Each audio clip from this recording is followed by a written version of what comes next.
სახელითა მამისათა და ძისათა და სულისა წმინდისათა ჩვენთან არის მერტი ქრისტეს მიერ საყვარელო თვალოდან გილოცავთ ყველა სამართლების დღესასწაულს ამაღლება უფლისა ჩვენისა იესო ქრისტესი აღწერილი არის მარკოს ლუკა მოციქულთა და ასევე მის შესახებ მოთხრობილი არის საქმე მოციქულთა პირველ თავში, რომელიც დღეს ჩვენ წავეკითხეთ, პირველი 12 მუხლიდან. საერთოდ მინდა გითხრათ, რომ აი თქვენ უნდა ყოველდღიურად ცდილობდეთ წაიკითხოთ წმინდა წერილი და თუნდაც ის მინიმუმი, რომელიც დღის განმავლობაში იკითხება მოციქულთა წერილები და სახარება დღისა.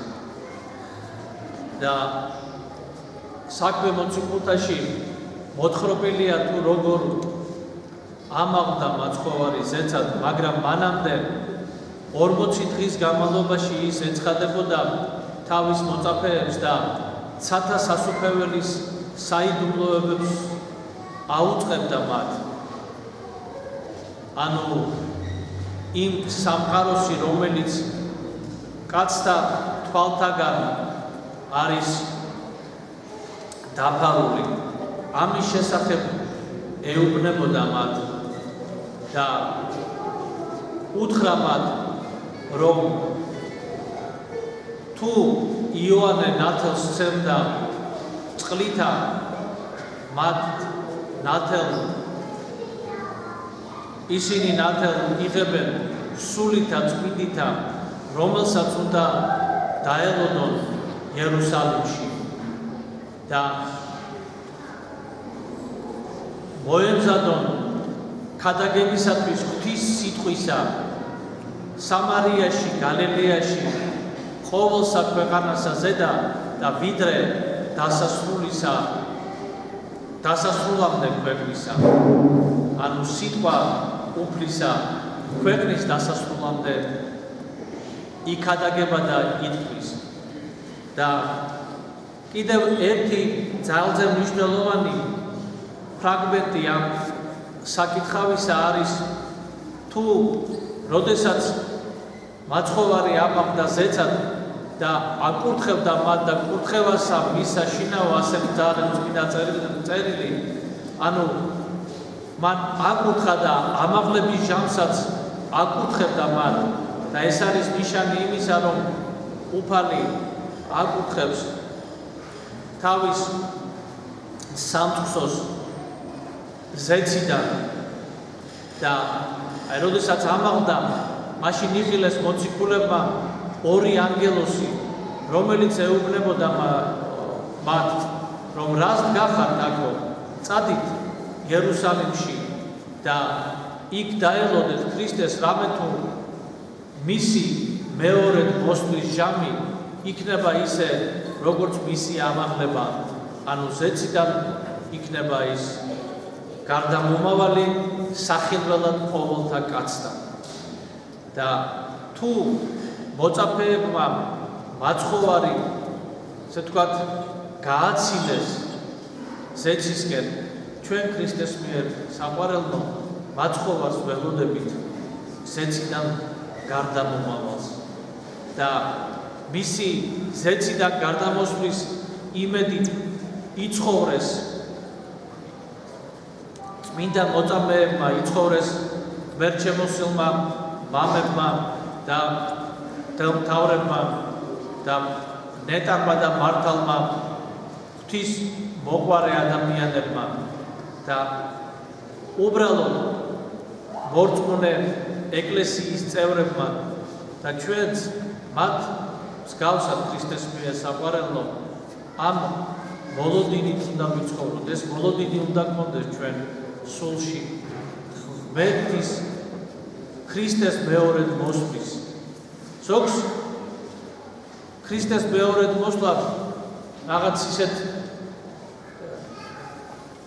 შიშის მომგვრელ და ვაისა და ვიშის მიზეზი მიაჩნია ის საშიში იქნება ცოდვილთათვის ის რა თქმა უნდა ჩვენთვისაც იქნება საშიში იმიტომ რომ ჩვენ არ ვიცით ეს მოვლენა ჩვენ ვიცით იოანე ღვთისმეტყველის გამოცხადების სიტყვები როგორ არის აღწერილი ანტიქრისტეს ძლავრობა დედამიწაზე მისი გამეფება ის წუხარების ჟამი მაგრამ ეს არ ნიშნავს სასოწარკვეთილებად მიცემისა ჩვენი სულის ეს არ ნიშნავს რომ ჩვენ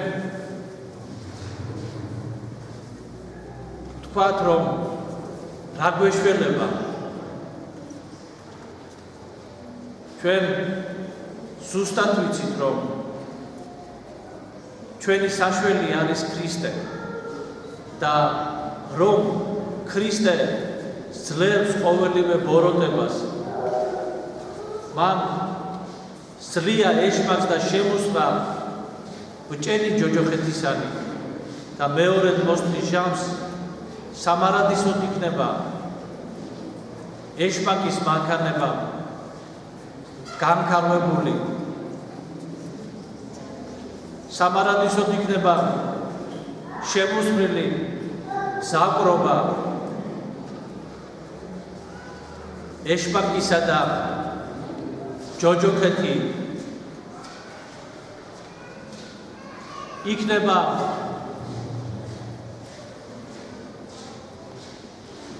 წუხარების და ტკივილის ადგილი მათთვის ვინც ქრისტე უარყო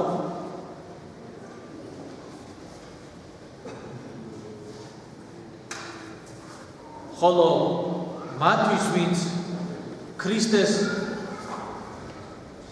მეორედ მოსვლის იმედით იცხოვრა ვინც სცადა რომ ქრისტესკენ მიმავალ გზაზე ევლო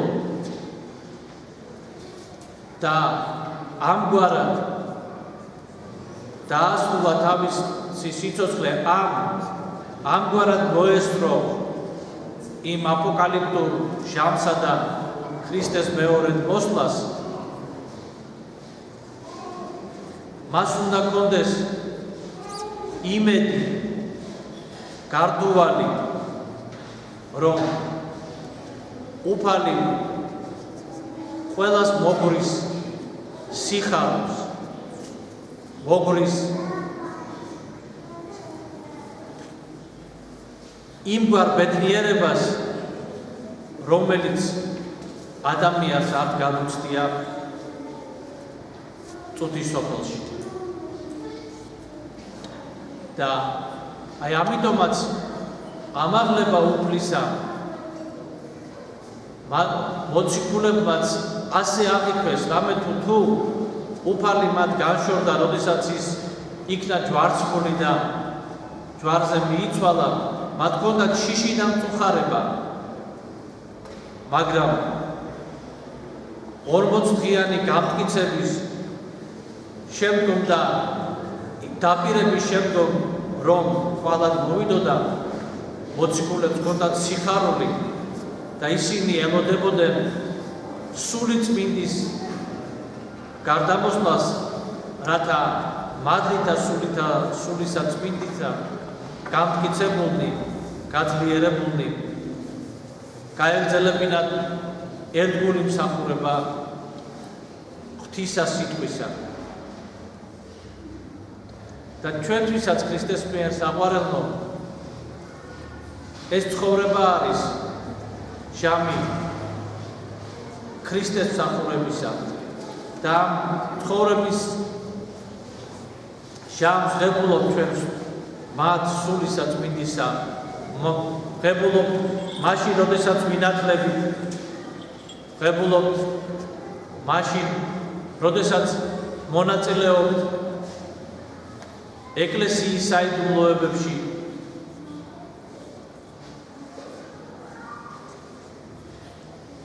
სინანულის, წმინდა ზიარების, ზეთისცხების, ქორწინების, ყოველივე ეს მადლის მომნიჭებელია ჩვენთვის. ვებულობთ მაშინ, როდესაც ღვთის სიტყვის მიხედვით ვცდილობთ ჩვენი საქმეები განმავლოთ, უფლის ცნებები დავუცვალოთ, ვებულობთ ლოცვისას, რამე თუ ლოცვა არის ურთიერთობა ღმერთთან, საჭირო აუცილებელი ურთიერთობა. და აი ესე ნამცეც ჩვენი გული, ჩვენი სული ივსება ღვთის მადლით. თავარია ჩვენ არ გავფარდოთ, არ დავკარგოთ. ამას გვაკარგინებს ცოდვა. ყველანაირი ცოდვა არ აქვს მნიშვნელობა. დიდად გვაკარგინებს. მცირე თუ ის ჩვენს მიერ უყურადღებოდ არის დატოვებული, ისიც დიდად გვაკარგინებს.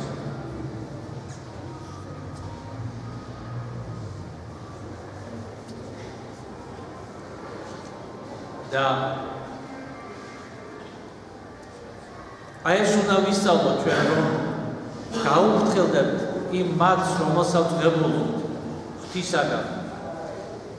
ვებულობთ დღესასწაულებზე, ვებულობთ წმინდა ტაძარში.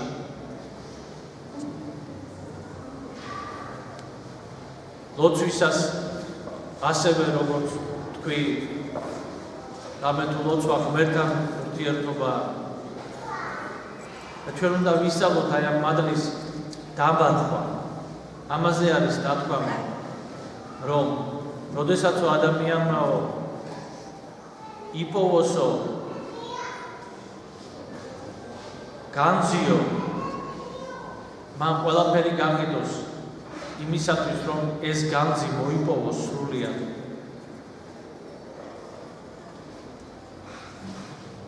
და აი განძი ჭეშმარიტი ადამიანის სულისათვის, რომელიც მას მიანიჭებს მარადიულ სიხარულს, ეს განძი არის მადლის სულისაწმინდისა. აი მისი შენახვა უნდა ვისწავლოთ ქრისტეს მიერ საყვარელო. ამისათვის კი პირველ რიგში არის საჭირო ყურადღება საკუთარი სულისკენ, არის საჭირო სინანული და არის საჭირო ღვთის სიტყვის მუდმივად აღსრულების ცდილობა. და ეს ყველაფერი, როდესაც არის ლოცვით შეჯერებული, მაშინ ჩვენ ვძნობთ ჩვენ სულში ცოცხალი ღმერთის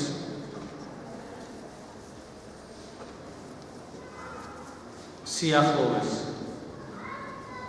უпростоრად მასთან ურთიერთობის გრძნობა გაგვაჩნია ჩვენ.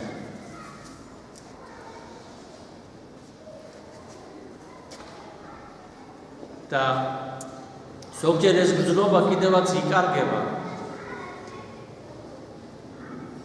და ადამიანი იბნევა ამ დროს. არ იცის რატომ მოხდა, რა მოიმოქმედოს არ იცის. მინდა გითხრათ, რომ ამ დროს ადამიანმა უნდა გააგრძელოს თავისი ძიება. ისევე როგორც ამას ადრე აკეთებდა, საოცარი სიტყვები არის წმინდა წერილში ღმერთი არისო ეჭვიანია. რა თქმა უნდა ეს ძალიან შორსაა იმ ადამიანური ეჭვიანობის გაგებისაგან, მაგრამ აი ასე დროს, როდესაც ჩვენში იბადება გრძნობა, რომ თითქოს აი ღმერთი განმეშორა, რაღაცა დამეკარგა თითქოს ეს ურთიერთობის შეგრძნება. აი ამ დროს მამები ამბობენ, რომ ამას აქვს მიზეზები, არის მიზეზი ცოდვი, რაღაც ჩადენილ ცოდვაში, ან შინაგან ცოდვაში, შეიძლება არა ჩადენილში, მაგრამ რაღაც დადასტურებულში ჩემი გრძნობით, ჩემი გამწყობით. და ასევე ერთ-ერთ მიზეზს მამები ასახელებენ, რომ რაც არ უნდა ადამიანმა იცხოვროს ისეთი რაღაც სიწმინდით და მონდომებით, დგება ჟამი, როდესაც უფალი განეშორება და ადამიანს აკვირდება უფალი, რამდენად ეძიებს მას ღმერთი, უკაცრავად, რამდენად ეძიებს მას ადამიანი. ამას აკვირდება უფალი. აი როგორ ეძიებს, რამდენად უნდა ადამიანს ღმერთთან ერთად ყოფნა. იმიტომ რომ რაღაც ადამიანურადაც ხომ ასეა, სანამდე თავზე ვიღაცა ხელს გისვამს, გსიამოვნებს მასთან, მაგრამ როგორც კი მიატოვებს, თუნდაც კი არ ვაგვაქვს, რომ დაიწყოს ლანძღვა, ასე თქვა, რაღაც თავში წამოგვახავს, თქვა, სიტყვაზე ვამბობ, რომ მიატოვოს ეს უფერება, უკვე ამაზე წყდება ადამიანს გული და ფიქრობს, რა მოხდა, რატომ ესე იგი არ მეფერება, შევძულდი, არ უყვარვარ და იწყება ადამიანებს ხშირად ეწყებათ ამის გამო, ესე იგი ისტერიკა.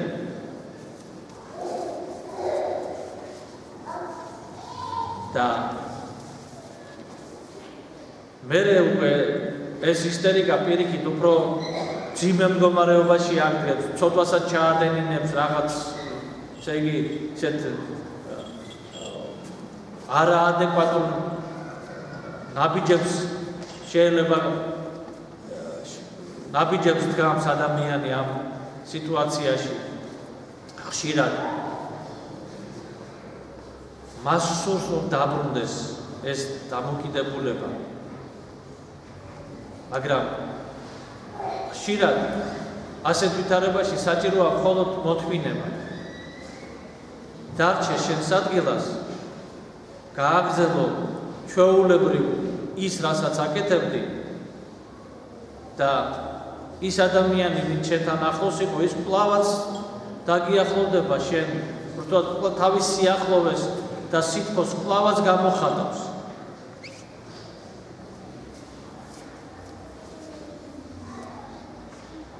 მას ხომ აქვს უფლება ვთქვათ, რომ სხვას მიმართ გამოხატოს თავისი სითბო, ან მას ხომ აქვს უფლება ვთქვათ, რომ არ გამოხატოს, ჩათვალოს, რომ ახლა აი საკმარისი არის, ან თქვას, რომ ჩემი გრძნობა ისეთივე არის, მაგრამ მე არ გამოხატავ ახლა რაღაცა დრო, რაღაცა ჟამი, მას ხომ აქვს ეს უფლება. და ჩვენი ეგოიზმი გვაფიქრებინებს, რომ მას ეს უფლება არ აქვს. ესე კი არის, ნათქვამი, შეჩვეულს ნუ გადააჩვევო. ესეც არის, მაგრამ უფლება ხო აქვს ამ ადამიანს. და აი ღმერთს ვინ განუსაზღვრა ეს უფლება, რომ მუდმივად ჩვენს მიერ იყოს ისეთი, როგორც ჩვენ გვინდა. თუ ჩვენ თავად არა ვართ ისეთები, როგორც ღმერთს უნდა. მით უმეტეს. როცა ვართ, მაშინაც კი არა გვაქვს უფლება, რომ უთხრათ მას, შენ ისე იყავი, როგორც მე ამას თვლი, ჩემს მიმართ. მაშინაც არა გვაქვს ამისი უფლება. და მით უმეტეს იმ დროს, როდესაც ჩვენ შორსა ვართ. იმისგან რომ ვიყვეთ იმგვარი როგორიც ეს სათნო არის ღვთისათვის. მაგრამ ფასდება ადამიანის ძიება, ფასდება ადამიანის მისწრაფება და ამიტომაც არის ნათქვამი ეძიებდით და პოვოთ, ირეკლით და გამგებლით თქვენო. ითხოვდეთ და მოგეცემათ. აუცილებლად ვინც ეძიებს პოვებს, ვინც ითხოვს მიეცემა და ვინც სასופევლის კარზე რეკს, მას გაერება ეს კარი. ერთმა დაგლოცოთ ქრისტეს მიერ საყვარელო და დღევანდელი დღის მადლით ღმერთმა აამაღლოს ჩვენი გული ქრისტესკენ და ზეცისკენ. ამინ. ჩვენთან არს ღმერთმა დაგლოცოთ ქრისტეს მიერ საყვარელო გილოცავთ. კიდევ ერთხელ ამ დღესასწაულს და ჩვენ უნდა გვახსოვდეს, რომ დღესასწაული მაშინ ხდება ჩვენთვის მადლის მომნიჭებელი, როდესაც ჩვენ მაშინ მონაწილეობთ სულიერად, ანუ შინაგანად, აი ამ საკრალური დაფარული მნიშვნელობით, შინაარსით თანამონაწილეობ და გვაქვს ამგვარად გააზრებული დღესასწაულის მნიშვნელობა და ის გადის ჩვენ სულზე და გულზე. აი მაშინ ვარ ჩვენ თანამონაწილეები და არა გარეგნული მოქმედებით მხოლოდ და რაღაც მოიტყვია ესეთი თუნდაც ვალდებულების რაღაცა მოხდით, რომ წავალ დღესასწაულზე ან ეკლესიაში ამ დღეს იქნებდა რაღაცა. იქნებდა რაღაცა ღვთის ხელშია, ნამდვილად არ ვიცით ღმერთი როგორი მოქმედებს, რა თქმა უნდა, მაგრამ იმისათვის რომ ჩვენ აღვივსოთ შინაგანად და გქონდეს შეგრძნება სიხარულისა და ღმერთთან ურთიერთობისა, ჩვენ საიდუმლოდ შინაგანი ბრძნობით უნდა ვიღოთ თანამონაწილე დღესასწაულისა. ღმერთმა დაგლოცოთ და დავალს დაგასწროთ.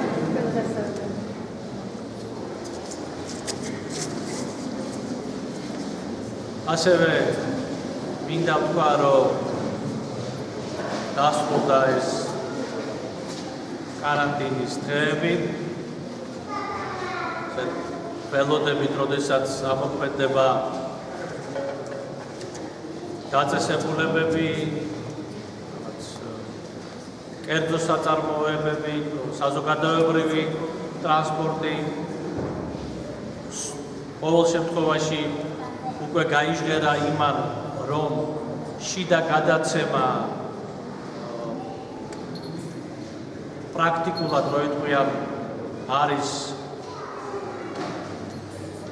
არათუ ლოკალიზირებული, არამედ კონტროლს დაქვემდებარებული და რაღაც ესეთი შიში სამედიცინო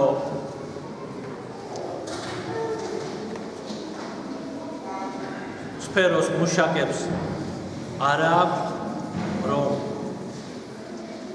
ვირუსის გავრცელება უკონტროლო იყოს, მაგრამ მაინც გვაფრთხილებენ ჩვენ იმ ზომების დასაცავად, როგორიც არის პირბადე, ეს დისტანცია და ჩვენს ყურადღებით ვიყოთ ამის მიმართ, შეიძლება დღესასწაულის გამო რაღაც და იმ შეზღუდვების მოხსნის შემდეგ თავი ვიგრძელით თავისუფლად, თუმცა მინდა ვთქვა, რომ